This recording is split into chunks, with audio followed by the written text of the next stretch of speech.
ګرانو لیدونکو السلام علیکم. ستاسو پام راړوم د نن ورځې تازه لنډو مهمو خبرونو ته. پیل د امریکا د بهرنیو چارو له وزارته کوو. د امریکا د بهرنیو چارو وزارت لپاره غوره شوی انټو بلینکن وایي له افغان طالبانو سره به د امریکا تړون په دقیق ډول وارزوي. امرالله صالح د ولسمشر لومړی مرستیال امرالله صالح وایي که طالبان د ملکي خلکو او مدني فعالانو وژنې او تاوتریخوالي ته دوام ورکړي نو په هغه صورت کې حکومت د طالب بندیانو خلاصون نه بلکې د دوی د ژوند موضوع په خپل اجنډا کې شاملوي. حنیف اتمر د افغانستان د بهرنیو چارو وزیر محمد حنیف اتمر په یو 3 ورځني سفر سعودي عربستان ته تللی. وحید عمر ستراتیژیک اړیکو کې د ولسمشر سلاکار وحید عمر وایي افغان حکومت سولې ته ژمن دی خو طالبان سولې ته چمتو نه دي. د افغان دولت مرکچی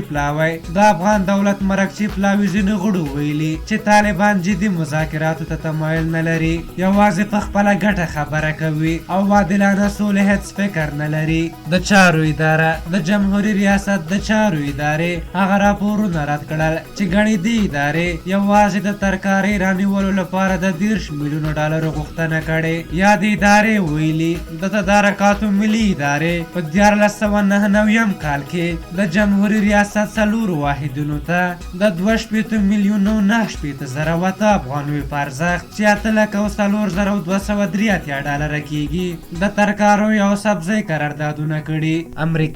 د امریکا نوي ټاکل شوي ولسمشر جو بایډن د لوړې مراسمو د ترسره کولو لپاره واشنګټن ته تللی او لومړی د کورونا ناروغۍ له امله د مړو شویو کسانو روح ته د دعا او احترام مراسم ترسره کړي. فضل هادي مسلمیار د افغانستان د مشرانو جرګې مشر فضل هادي مسلمیار وایي تمه لري چې د امریکا متحده ایالاتو نوی ولسمشر جو بایډن او حکومت د افغان ولس او حکومت سره ودرېږي او ورسره لازمه همکاري وکړي.